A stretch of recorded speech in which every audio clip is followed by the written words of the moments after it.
बच्चों आज हम सेकंड चैप्टर में बात करते हैं। तो चैप्टर का नाम है हेल्थ एंड हाइजीन। इसका मतलब है स्वास्थ्य एवं स्वच्छता। देखिए मेन चैप्टर है इसमें, तो इसमें स्वास्थ्य जो है वो स्वच्छता पर डिपेंड करता है। अब देखिए यहाँ दिया है good living is possible only when you will live healthy life. ठीक है, एक अच्छी जीविका जभी संभव है जब हम स्वस्थ, हमारा जीवन स्वस्थ रहते हैं। A healthy life is possible, एक स्वस्थ जीवन संभव है when we remaining physical fit, हम भौतिक रूप से स्वस्थ हैं, एंड फ्री एनी डिसीज, और बीमारियों से स्वतंत्र हैं। टू रिमेन हेल्दी, अगर हमें स्वस्थ रहना है, we must eat nutrition food.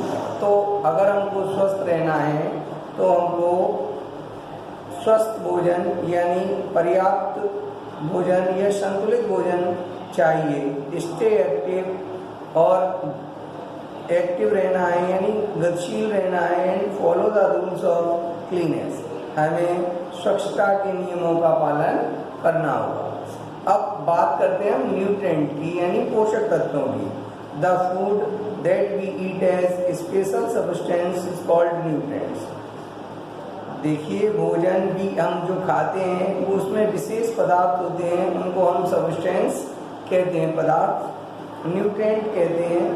In them different food, भिन्न भोजनों में हैव डिफरेंट न्यूट्रिएंट्स, अलग अलग भोजनों में अलग अलग न्यूट्रिएंट, अलग अलग पोषक तत्व होते हैं। Our body need all types of nutrient in order to stay healthy. हमारा शरीर विभिन्न सभी प्रकार के न्यूट्रिएंटों से क्रम से स्वस्थ रहता है। There are 5 main nutrient in our body. 5 पोषक तत्व हैं जो हमारे शरीर को स्वस्थ रखते हैं, बीज जिन्हें हम खाते हैं।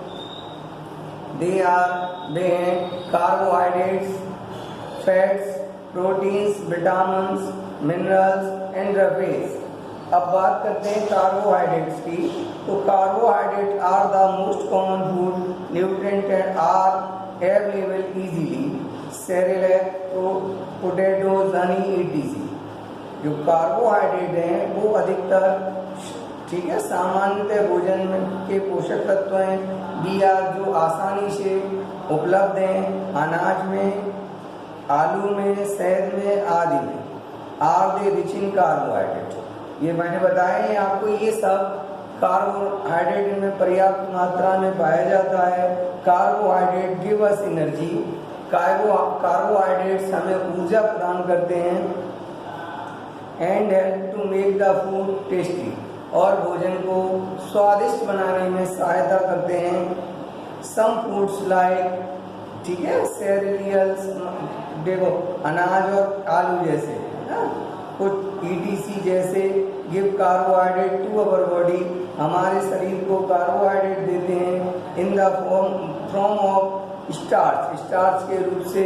While some other food like honey, जब कुछ दूसरे जैसे कि दूसरे भोजन जैसे शहद, अचार, jam, etc give carbohydrates in form of sugar. तो कुछ कार्बोहाइड्रेट्स हमें जो ऊर्जा देते हैं वो किसके रूप में, स्टार्च के रूप में बदलकर उनको शुगर के रूप में। अब बात करते हैं हम फैट्स की, वसाओं की।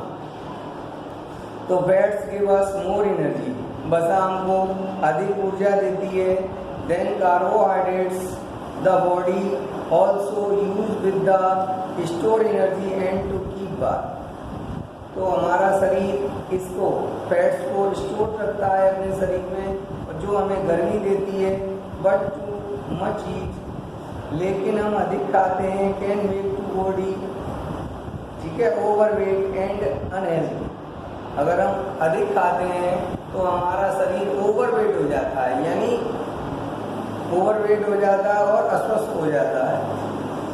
Fats are found in oils, जो फैट्स होते हैं वो हमेशा तेली चीज़ों में पाए जाते हैं, जैसे meat, dairy product. Dairy product का मतलब है दूध, पनीर, दही, मट्ठा, ये सारे डेयरी प्रोडक्ट होते लाइक जैसे बटर, मक्खन, घी एंड पनीर, फिश, पॉपुलेटली देखिए मछली, मुर्गी पालन प्रोडक्ट, द नट। अब इसमें पोल्ट्री प्रोडक्ट्स में आपके ये भी आते हैं एंड नट्स। नट्स का मतलब है कुछ ड्राई फ्रूट्स आते हैं जैसे बादाम, मूंगफली, ये सब क्या होते हैं, ऑयली होते हैं और इनसे हमें क्या प्राप्त होता है, फैट्स। अब बात करते हैं थर्ड स्टेप में आता है प्रोटीन। तो protein help the body to grow. Protein हमारे शरीर को वृद्धि करने में, बढ़ाने में, and to make our damage cells, और जो हमारी सेल्स होती हैं वो डैमेज हो जाती हैं उनको रिपेयर करता है। Rich source of proteins are pulse. दालें इसकी बहुत स्रोत मानी जाती हैं, जैसे मिल्क, दूध, meat, chicken, fish, egg, ETC, ये क्या पाए जाते हैं, बहुत अधिक स्रोत पाया जाता है। एमोंग द पल्स दालों में soybean is ranked the best. Soybean बहुत अच्छे स्थान पर आता है। For infants protein are available in mother milk. इसमें जो प्रोटीन होती है वो माँ के दूध में भी पाया जाता है। वाटर एंड रफीज, अब बात आती है वाटर एंड रफीज की। तो among with the 5 main components of food our body need adequate amount in water and roughage. ठीक है, तो हमारा ये 5 प्रोडक्ट होते हैं, 5 कंपोनेंट, 5 अवयव होते हैं भोजन के। इनमें से अधिकतर इनमें पानी और रफीज पाया जाता है। Roughage is the fibre present in good, जो रेसे बनाता है, रेसे युक्त जो होते हैं। और देखिए we should drink plenty in water and including food steps is contain rubbish is our diet। ठीक है, हम वी शुड ड्रिंक, कम पीते हैं। ठीक है, plenty of water, पानी के साथ, और जो क्या कहते हैं रेसे वाली जो चीज़ें होती हैं वो क्या कहलाती हैं, रफीज कहलाती हैं। अब आता है आपका बैलेंस डाइट, मतलब संतुलित आहार। तो our diet must be include the addiction amount in different component of food for our body to remaining healthy. तो हमारा जो भोजन होता है स्वस्थ, तो संतुलित आहार कहते हैं। इसमें विभिन्न प्रकार के कंपोनेंट्स होते हैं, जैसे फ्रूट, वेजिटेबल्स आते हैं आपके, ब्रेड एंड अदर, दूसरे अनाज आते हैं, आलू वगैरह, दूध आता है आपका, milk and dairy product. Dairy product में आपका, मैंने आपको बताया था, ये सारी चीज़ें आती हैं, दूध, दही, मक्खन, घी, पनीर। इसके बाद है फैट एंड शुगर रिच, कुछ वसाएं और कुछ फैट्स जैसे ग्लूकोज, फ्रक्टोज, ये सारी चीज़ें भोजन में पर्याप्त मात्रा में होनी चाहिए। अब इसके बाद आता है आपका मीट, फिश, चिकन, बीज एंड नट्स। ये देखिए आप, ये सारी ये diet that contain addict amount of different common ends of food required to healthy fraction of our body is called balance diet. कहने का तात्पर्य ये है ऐसा भोजन जो हमारे शरीर को पूर्ण स्वस्थता प्रदान करता है और सारे पोषक तत्व देता है, उसे हम बैलेंस डाइट अथवा संतुलित आहार कहते हैं। कहने का तात्पर्य है यदि किसी भोजन से हमारे शरीर की पर्याप्त ऊर्जा मिलती है तो भोजन हमारा बैलेंस डाइट कहलाता है, यानी संतुलित भोजन कहलाता है। नोट इसका विशेष देखिए, the different food groups have different side on the plates. विभिन्न प्रकार के भोजन प्लेट्स पर विभिन्न तरीके से आते हैं। You should eat more food from the Wilder fatty foods should be eaten in lesser amount. Remember to eat food from all food groups every day.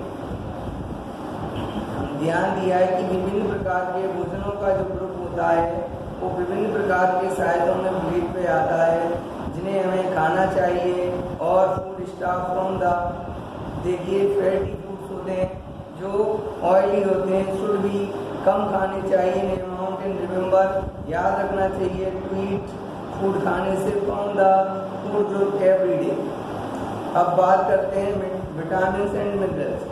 We need these vitamin and minerals in small quantity, हमें आवश्यकता होती है these in विटामिनों की, खनिजों की, इन small quantity, थोड़ी सी मात्रा। These nutrient help our body resist disease, ये हमें बीमारियों से बचाते हैं। आवर बॉडी नीड्स विटामिन, हमारे शरीर को आवश्यक vitamin A B C D E and K besides many other vitamin, और इसके अतिरिक्त और दूसरे विटामिन। आप बात करते हैं fish, fruit and vegetables, eggs and which contain vitamins, iron, iodine and calcium are some of the main minerals that our body needs. मछली, फल और वेजिटेबल्स, अंडे और मछलियाँ विटामिन ए इसके एग्जाम्पल थे। अब iron, iodine and calcium are some of the many minerals, ये हमारे मिनरल्स होते हैं दैट आवर बॉडी नीड, जिन्हें हमारे शरीर की को आवश्यकता होती है।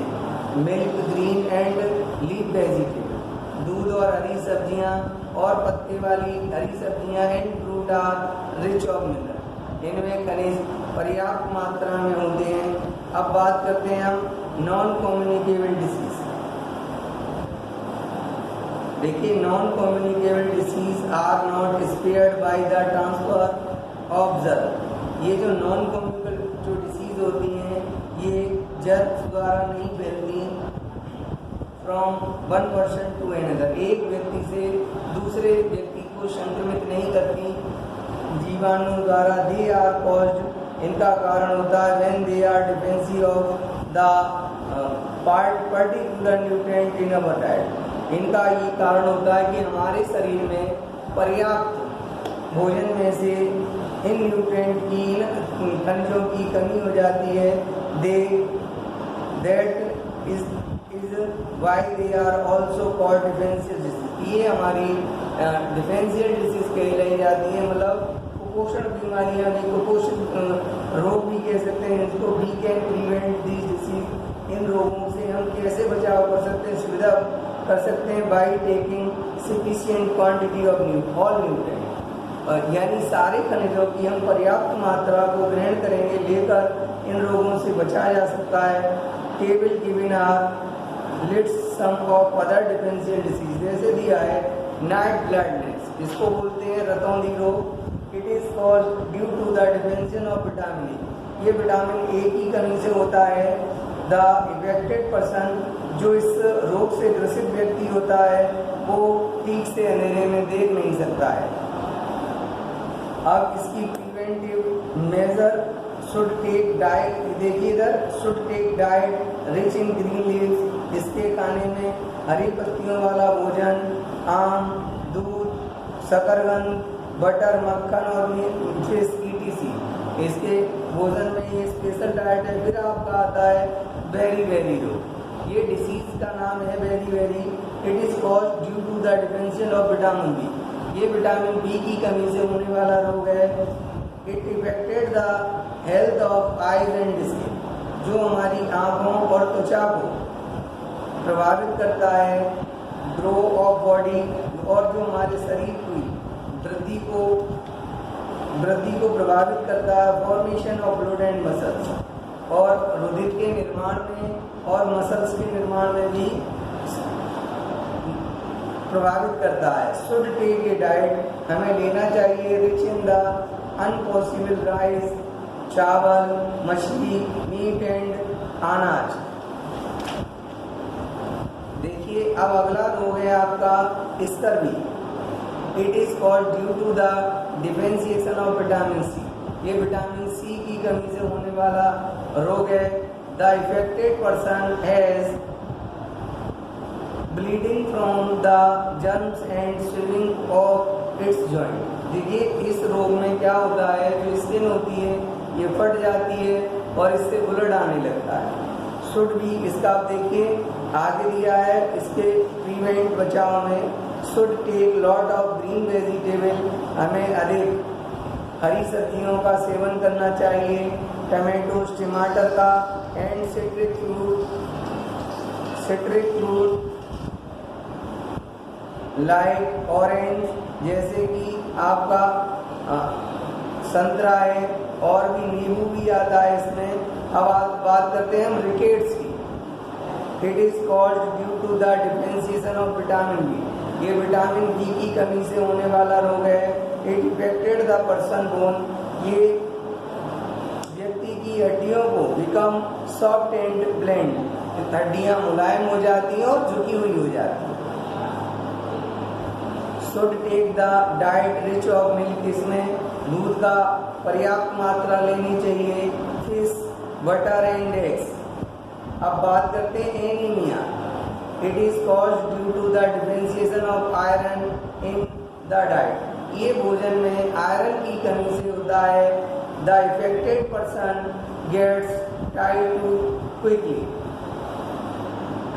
ठीक है।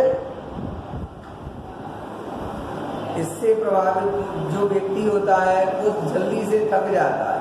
शुड टेक ए डाइट, हमें इसके आहार में रिच ऑफ ग्रीन, हरी सब्जियों वाली सब्जियां लाइक स्पाइस, पालक है, और फ्रूट्स हैं, एप्पल है, बनाना है, इनका सेवन करना चाहिए। अब ये आपका अगला रोग डिसीज है osteoporosis. Osteoporosis is the cause due to the differentiation of calcium, ये कैल्शियम की कमी से होता है। It affected person bone become weak, और इससे प्रभावित व्यक्ति की हड्डियां कमजोर हो जाती हैं।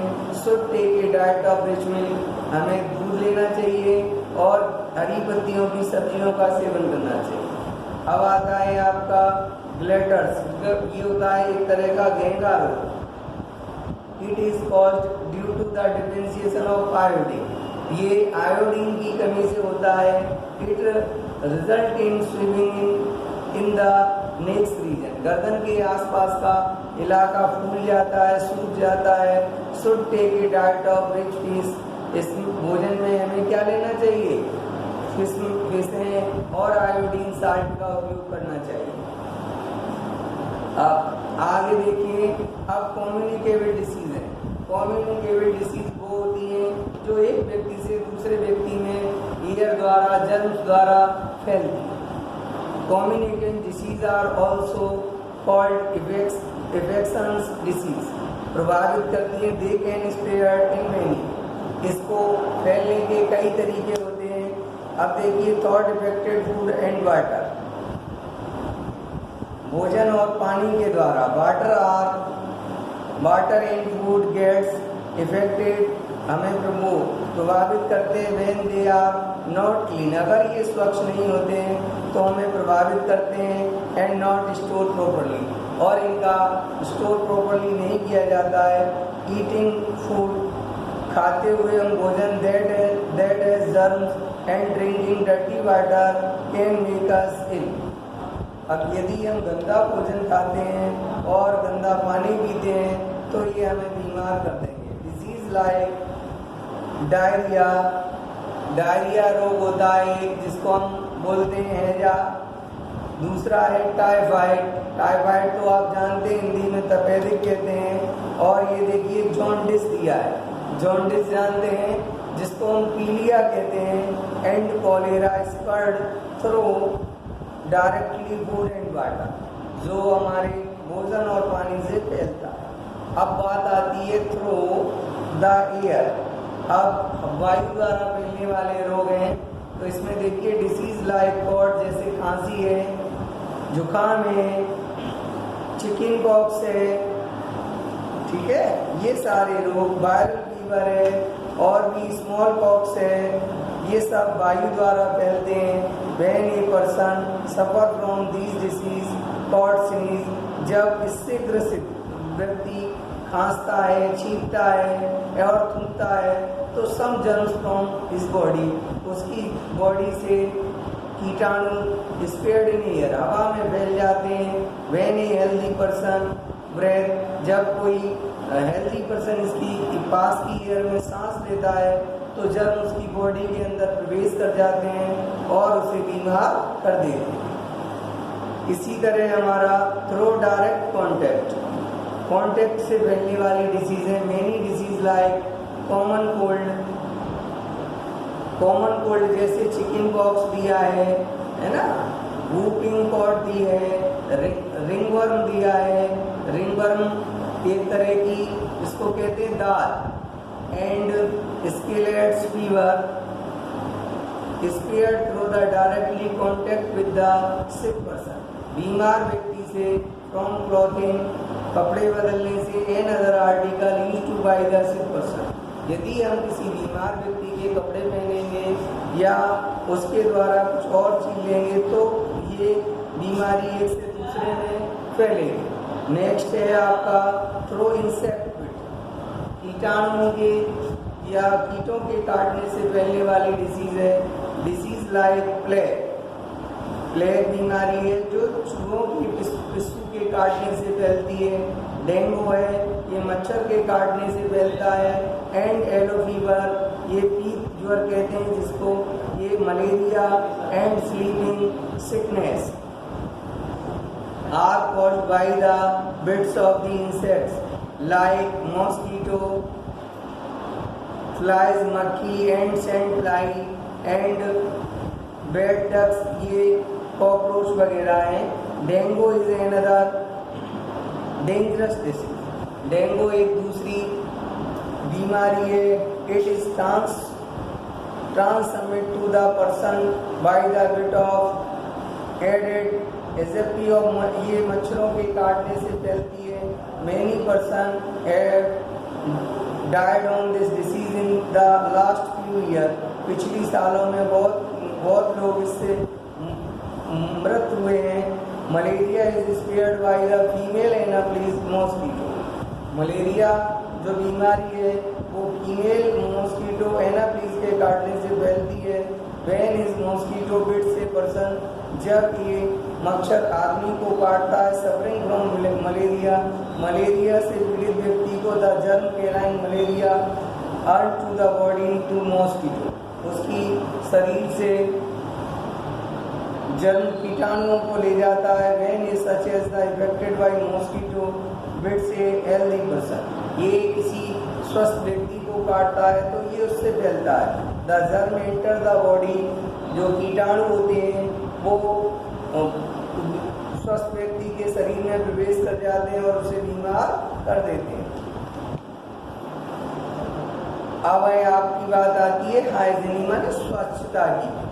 देखिए, hygiene is the practice of keeping ourselves and our surrounding clean to prevent disease and remaining fit and healthy। जो हाइजीन है इसका मतलब है हम अपने आसपास के वातावरण को साफ करेंगे और बीमारियों से किस तरह बचाव किया जा सकता है, किस तरह बच सकते हैं। ग्लोइंग आर सम हैबिट्स, इनमें कुछ आदतें हैं टू मेंटेन गुड हाइजीनियस, अच्छी तरह एंड प्रिवेंट कॉन्टैक्टिंग डिसीज। जैसे देखिए, टेक के बाद एवरी डे, हमें रोज नहाना चाहिए। Brush your teeth twice a day, दिन में 2 बार ब्रश करना चाहिए। ऑलवेज वियर क्लीन क्लॉथ, हमेशा स्वच्छ कपड़े पहनने चाहिए।